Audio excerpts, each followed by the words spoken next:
coming in, and thanks for being willing to try to play with some of these devices, trying to get a sense of what an experience may be like. Now, I just want to preface this. This is not an emulator. This is just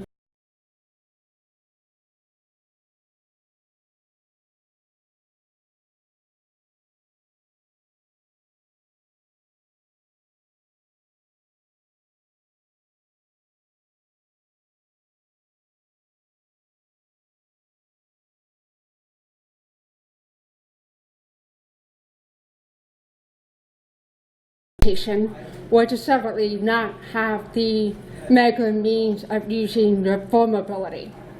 And so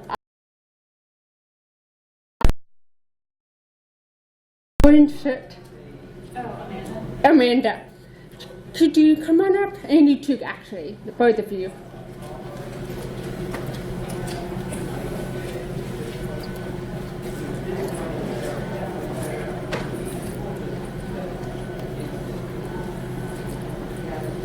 So Amanda and Dustin.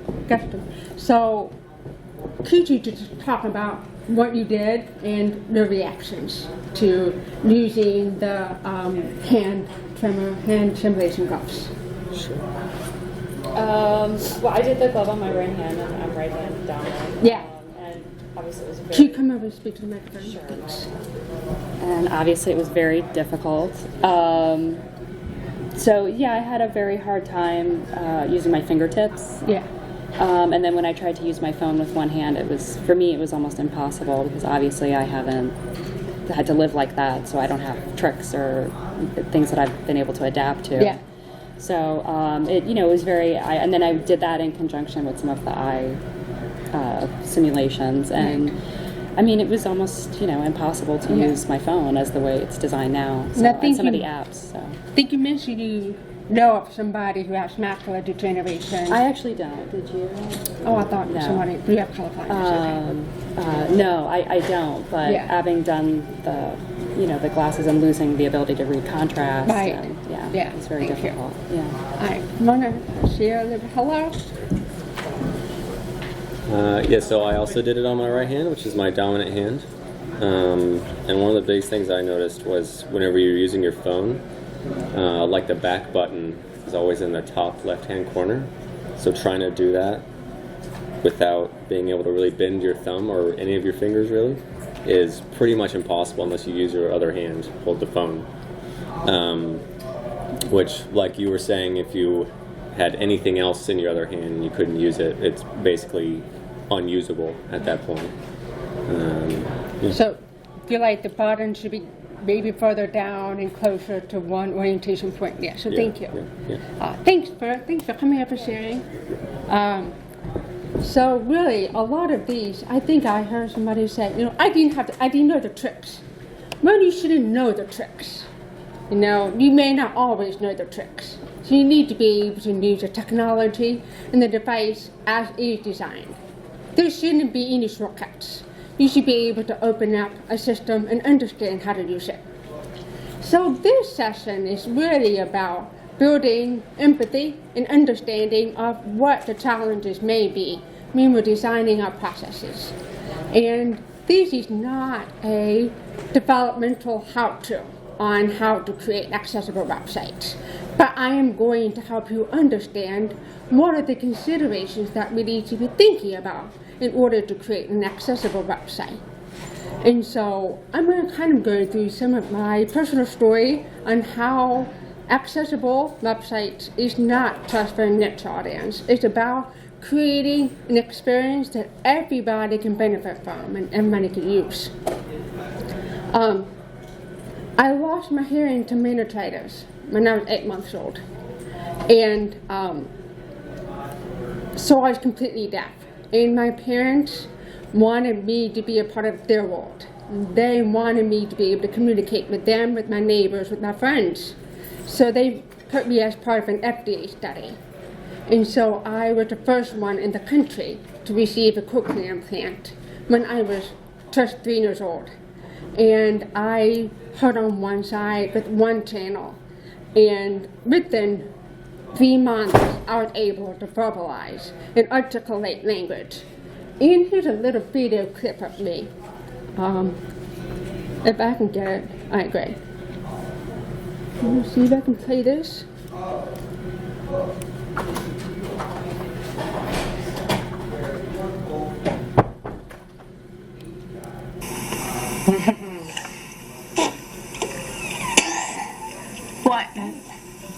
What is it?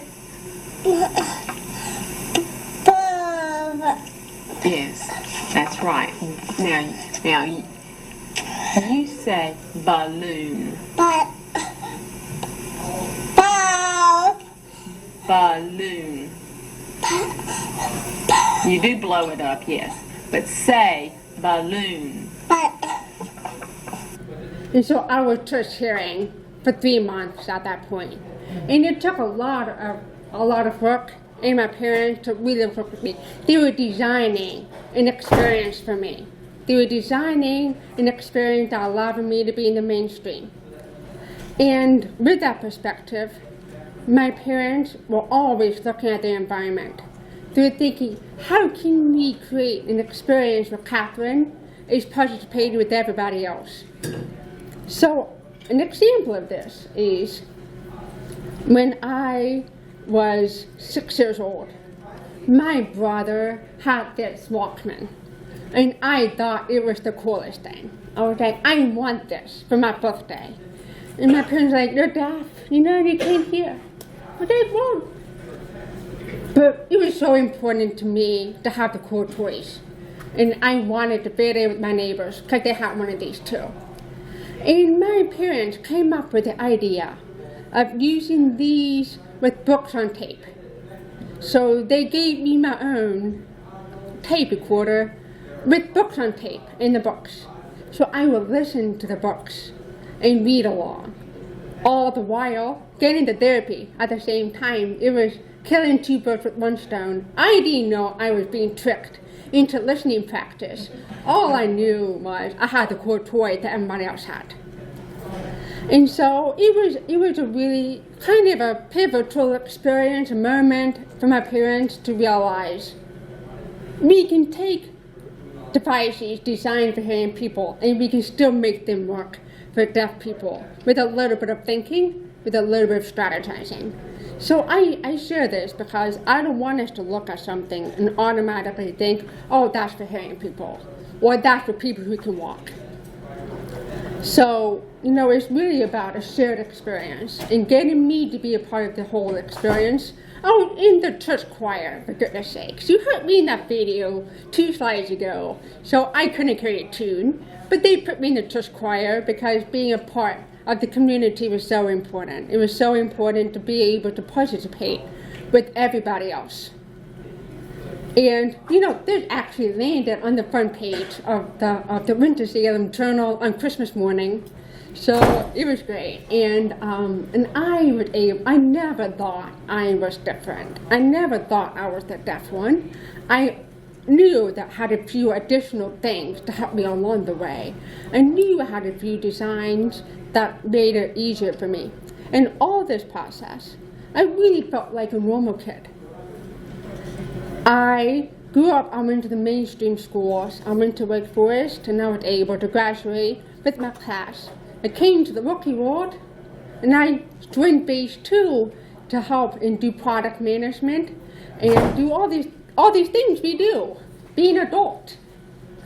But one day, my processors broke. I couldn't hear. I couldn't come to work. I couldn't call anybody to say, hey, I need this to be fixed. My parents were in North Carolina. I lived here. And I had scratch tape. It failed me. I just could not hear anymore. So I contacted the manufacturer, and they had a contact us form. And I typed in, I can't hear. My processors are broken. The response I got, give it a call. Are you serious? I can't call you. I'm the one with the broken device. And so I just felt like a sad baby. I was like, I can't do this. You know, it was really frustrating because they weren't in touch with who the customer is. So they really lost sight of who they were serving. They not only didn't know who they were serving, they also took away my independence. Because I couldn't get my processes fixed, I had to send an email to my mom to tell her to fix this.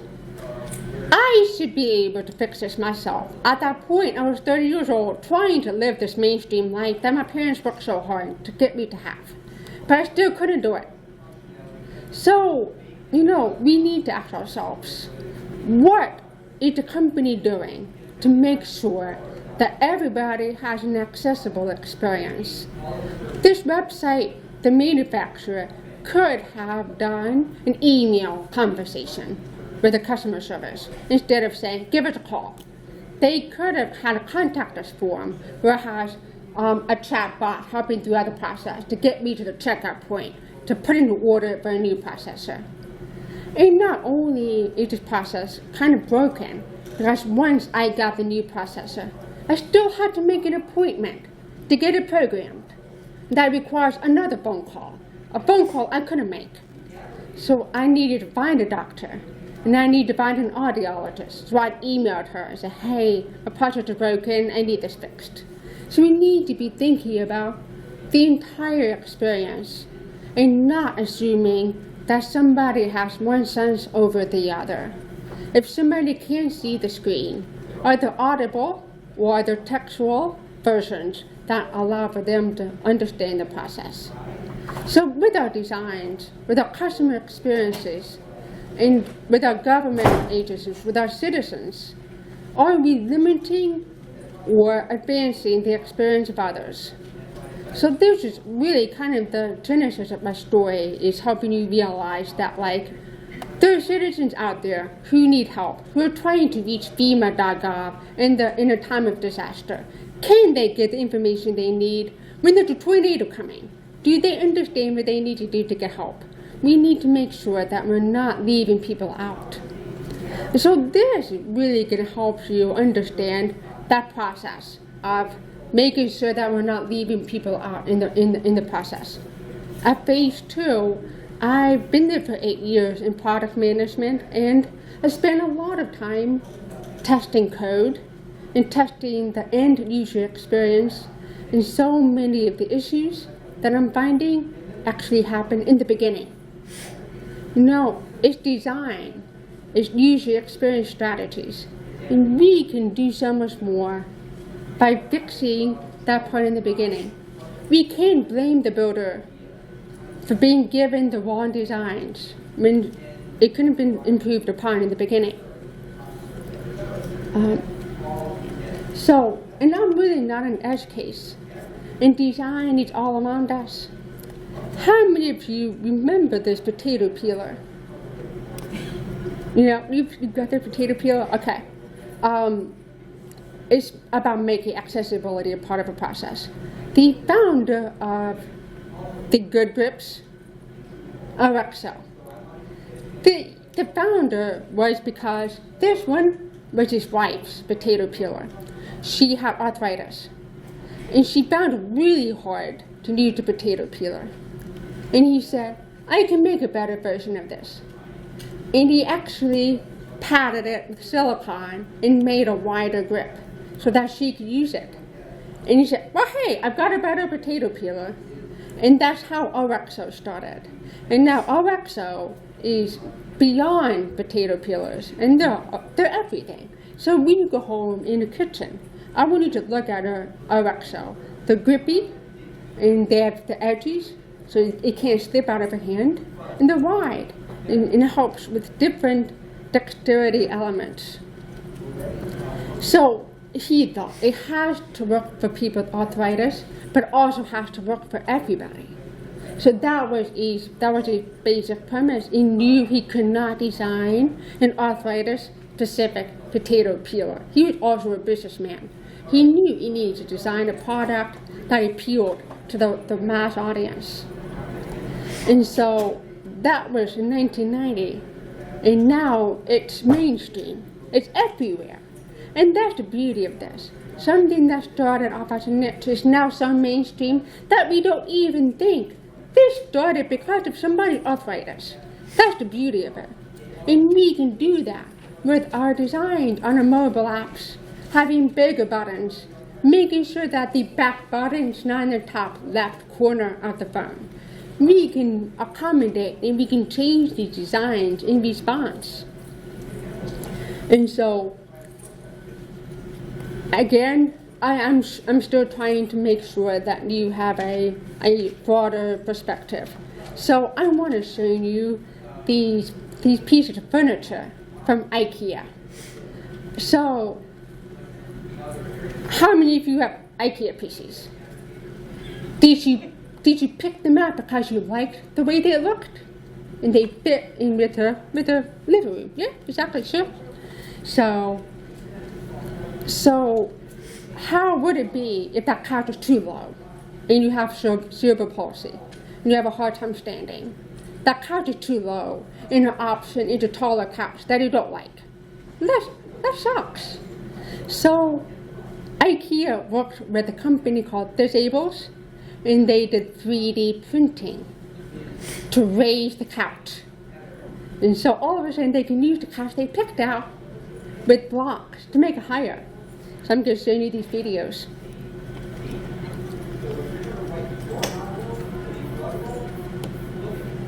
If I can find the mouse. There we go.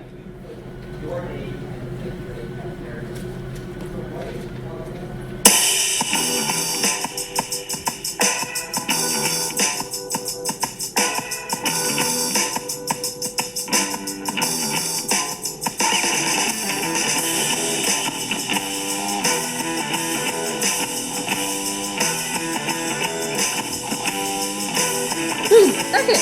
There's a little paddle. So instead of trying to focus on a tiny button, they were able to 3D print a paddle. So you can just start that paddle. He didn't have to send the lamp back and try to find another lamp that had a paddle. They made the paddle, they made the lamp work for him with a little design tweak. And then we've got this couch.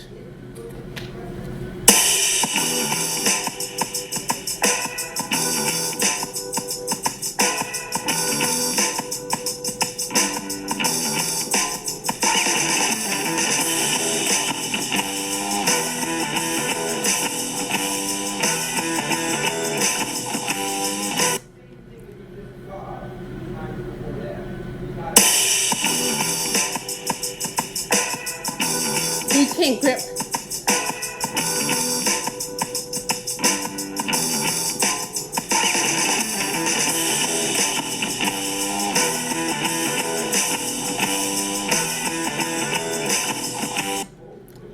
So they were able to use the furniture they liked and they picked up on their website. When they found that it didn't work for them, they were able to retrofit and still make it work. That's the beauty of this. We are able to use mainstream devices, mainstream furniture, mainstream things, and add on something else to make it work for them. Because we're not forcing them to get the ugliest couch out there. So that's something that's really powerful about this, is how can we make sure that we add on or move things around so that everybody can use it and not leave anybody out. So I'm gonna kind of segue into more of the business case and some of the how-tos from here. So there's a lot of business cases for accessibility.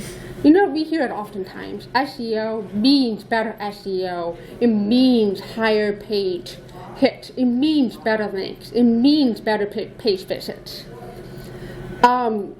Time Magazine ran an article last month.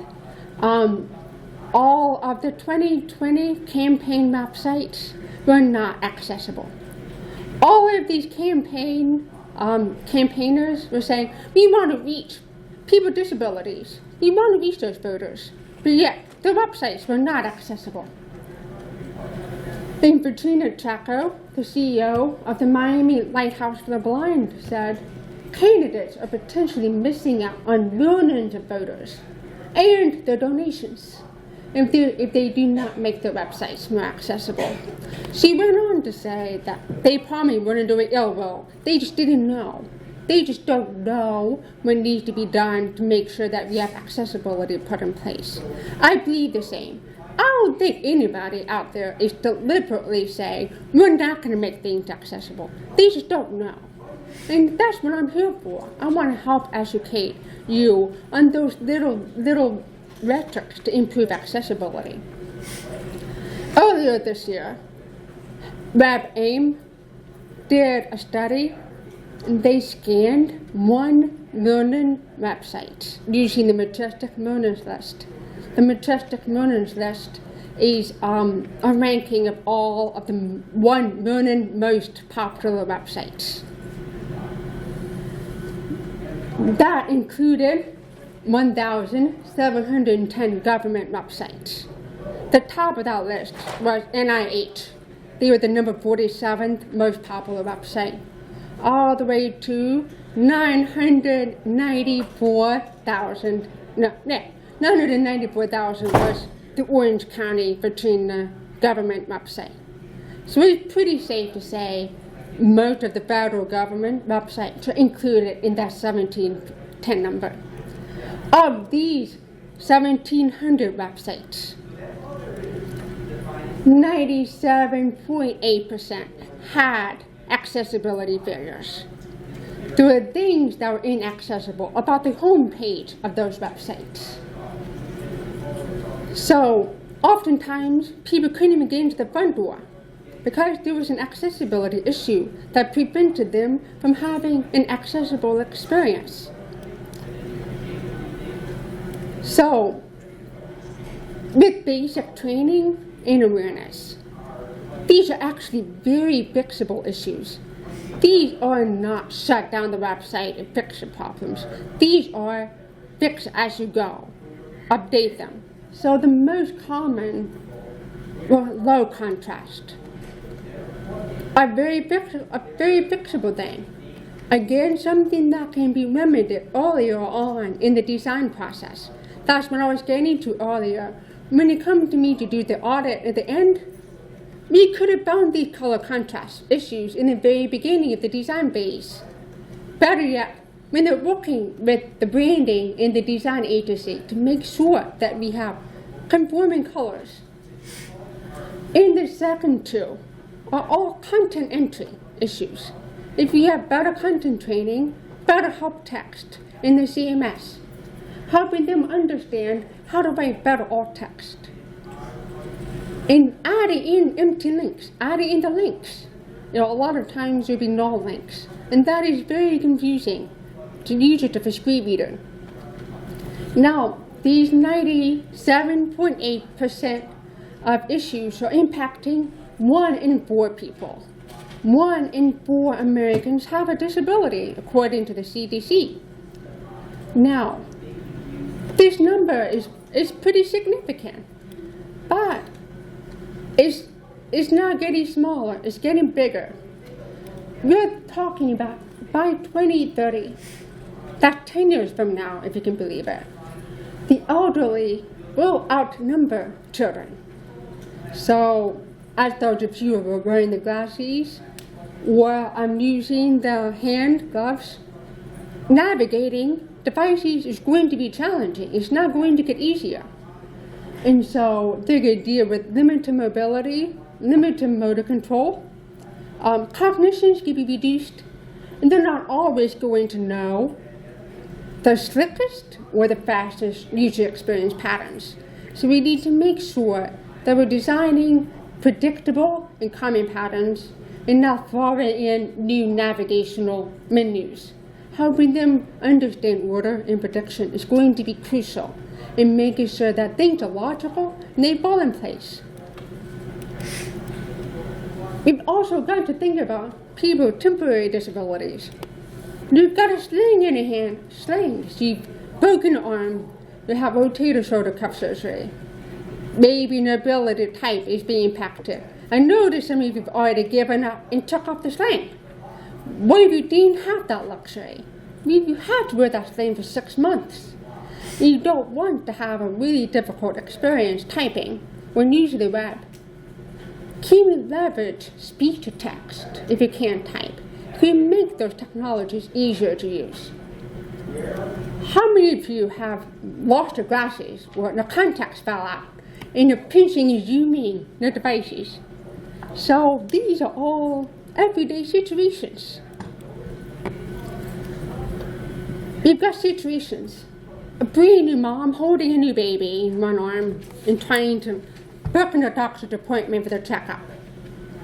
Or you've got slow connection.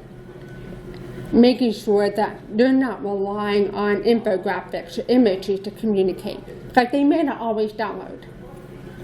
Or if you're speaking a foreign language. I actually was speaking about this in New York a month ago. I didn't think much about the foreign language aspect. I was, at a layover in JFK. My flight was delayed 3 hours. And I'm doing my work. And this older lady comes up to me. She goes, "Can you get me on the internet?" I'm like, "Okay, sure, I can help you out." She hands me an Android, and I'm an iPhone user. I'm sure I can figure this out. Now look at it.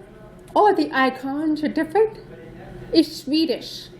I'm like, oh, okay. So I had to really rely on patterns to get me around because I didn't know Swedish. And when I got to the final screen, to what I presumed to be connect or cancel, both buttons were the same color. I didn't know which was go and which was cancel, but I didn't know the language. But that is as applicable to English. If you have cognition, and we don't always have the clarity on what's the difference between two buttons, and we really can rely on language. It could have had a checkbox. It could have had an X. It could have had a go symbol. It could have had a stop. There's so many ways. Then you can communicate beyond just language. You can use color. You can use symbolism. So I think that was a pretty interesting situational experience that I experienced. And so who are these users and what kind of technologies are they using? So a screen reader is assistive technology that reads aloud the content of a web page. When it's not coded properly, the screen reader can't communicate it to the user. Therefore, they're lost. Oftentimes, we have screen readers in our computers with VoiceOver and for NVDA on a PC and on an Android and on an iPhone. You can turn on VoiceOver and kind of get a sense of what it's like. People who are blind, people who have low vision, and people who cannot read may need a screen reader. Because they're illiterate, they may want to use a screen reader to read aloud the content on a page. That can only work if the website has the basic HTML structure in place. And then you've got keyboard users. Somebody may only be able to use the keyboard because they don't have the mobility of the mouse, like we experience with the gloves. They may only be able to use one finger. And people who are quadriplegic may use speech to text. And that is the keyboard input. Somebody say make next. And the keyboard knows and use the right arrow to go next. Select, on-click commands are all done by voice. And the person with a mobility issue may use only the keyboard to tap around. And also it's important to point out that somebody may fix their mobile device on a power wheelchair.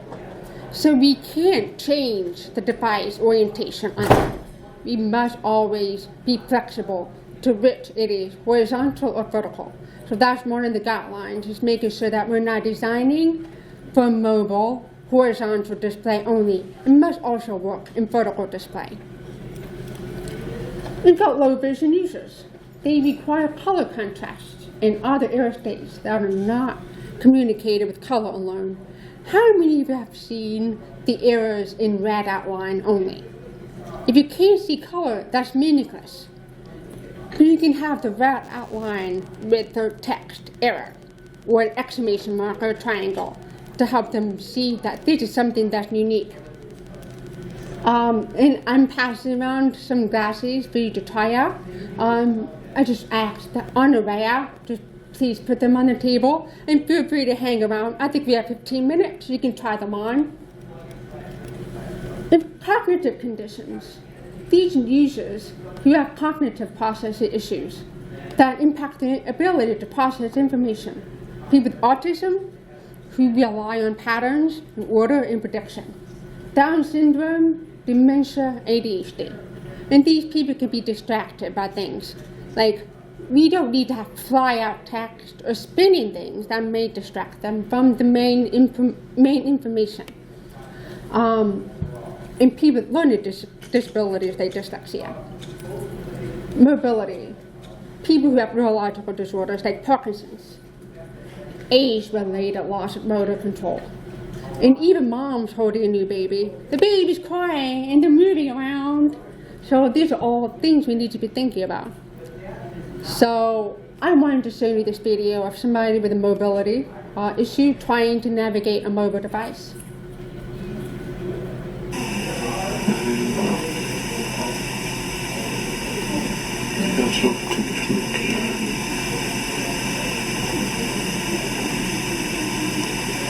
So it's a lot of scrolling, and they may not always hit the right button. They're trying to hit the button to the bottom. So what are we thinking about with these users? Are the forms for screen reader, field, submit button, alerts all understandable? Are they coded properly for the screen reader so that the user behind the screen reader can understand what to do on the site? And for users of a keyboard, are we making sure that is not exclusive to the use of a mouse? Can they use the keyboard to navigate all interface elements? Can they use the enter key to submit a form? Can they use the enter key to navigate a carousel? Low vision. Do color combination contrast meet minimum ratios? And are the error messages supplemented with text, symbols, not just color? Mobility. Are the large link targets? Are buttons separated enough? As I mentioned with the brand new mom, the baby may move and she may accidentally hit cancel. But do we allow for them to confirm a cancellation? So we need to make sure that we have error-proofing mechanisms in place to make sure that people don't accidentally hit something they didn't mean to hit. We can make it or break it, and we can do this. We can do some basic, good design principles. Links. I'm going to go over, I think, 3 or 4 things you can take away from here. We're winding down. So, links. Users are blind. Do not always receive context around a link. They need to understand the link on their own. And what I mean by this is, look at this. On the left is unclear. Click here to see today's weather. More info about phase 2 technology. Read more about traveling to Europe. If you can see, that's fine. But if you cannot see, you are here. Click here. More info. Read more. So this is better. On the right, today's weather forecast. Learn more about phase 2 technology and Europe travel tips. And make them meaningful. The left is incorrect. If you are interested in our work, click here to subscribe to our newsletter. You can download the manual or contact us for more info. These are very vague because the screen reader, when they pull up a list of links, will only hear, click here, download info. So that's going to be confusing. But we can rather make it so that it's subscribe to our newsletter. If you're interested in our work, you can download the manual as a PDF and contact us for more information. So the screen reader would hear, subscribe to our newsletter, manual as a PDF. Contact us. That gives them more information. So this is what I was talking about on the left. Menu link, menu link, menu link, menu link. Related post 1, related post 1. It's like, what the heck am I going to click on? That's for screen readers hearing when they pull up a list of shortcuts. But oftentimes screen readers use shortcuts to get around the page quickly, so they may pull up a list of links. So if they hear this list, they're not going to really know which menu link they're clicking on. But the bottom three make sense. Share to Facebook, share to Instagram, share to Twitter. They got that. So this is better. Back to the current website. Skip to main content. Go to the home page. Contact us. Trip planner. A user can clearly understand this. We can code this on our site to make sure we can still use readable links. But what's hidden to the sighted user may be the context that a screen reader will pick up on. So there are ways to handle that.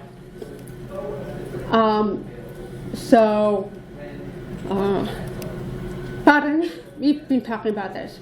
Enabling one-handed navigation is helpful for people with disabilities and also those with temporary situations. They should be easy to read, regardless of size and device positioning. And I have an example on this. On the left, sometimes the touch targets are right next to each other and they don't have any padding. So if you have a hand trimmer, you may accidentally click on the middle one. So we need to provide more spacing to give them more opportunity to not make a mistake. Color contrast. These are the most frequently reported error on the modern websites. And there are tools out there to make sure that you have a 4.5 ratio for minimum. But you can have a 3:1 ratio for large text.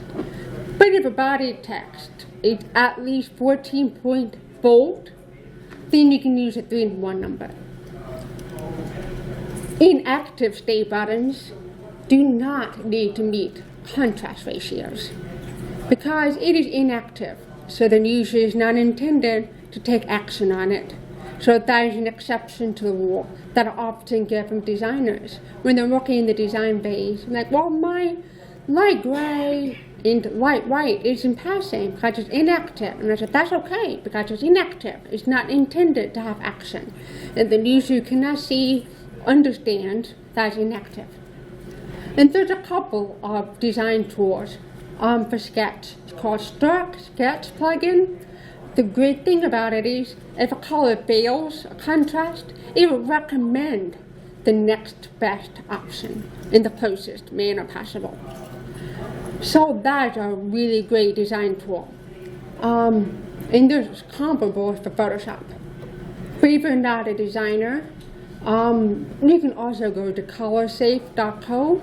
The neat thing about this is you can select their color, and it gives you all of the acceptable ranges that meet the contrast requirement. So if you're designing buttons and the text is white and the brand colors are green, you can find the best green that would be color contrast appropriate. We've got emphasis. Changing into all caps or italics are distracting for people with dyslexia. Change in sentence case can be really distracting. Using underlines for emphasis may be frustrating for somebody with a hand trimmer when they finally navigate into that thinking it's a link, but it's actually not a link. Consider removing doublespace. This helps reduce space variability for those with dyslexia. When possible, avoid hyphens or indexes because it just changes the natural spacing of the words and it disrupts reader flow for those with processing disorders. Make the text justified left when possible because it helps predictability and maintains consistent ordering with reading. You can make a difference today with all of this and take these lessons and apply them in the design and content teams. Think about the alt text, think about the color contrast, think about ways of serving our citizens, making sure they can pay the bills, make sure they can find help where they need to. And so that's all happened now. So thank you. I appreciate your time, and I'll be around if you have questions. Thank you. And as a reminder, you can leave us links here and the glasses. But I'll be around if you want to play with some of the tools I've got out here for you. And I'll be here for questions. Thank you.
So it'll be encrypted across the wire.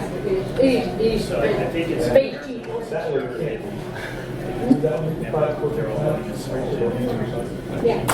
Orange is hard. But if you do HTTPS, Like, I know sure words. or you use your phone.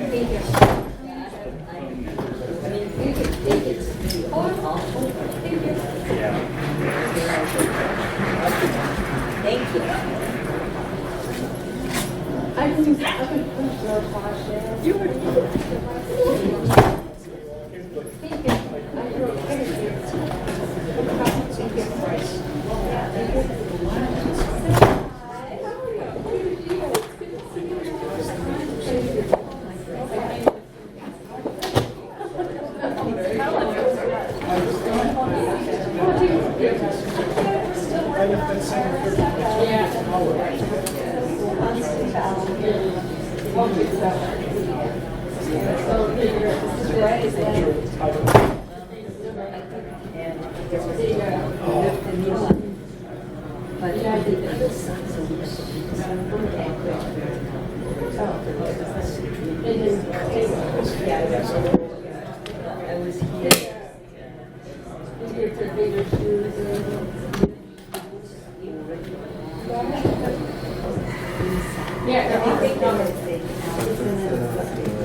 Oh, yeah, I think it's I got it.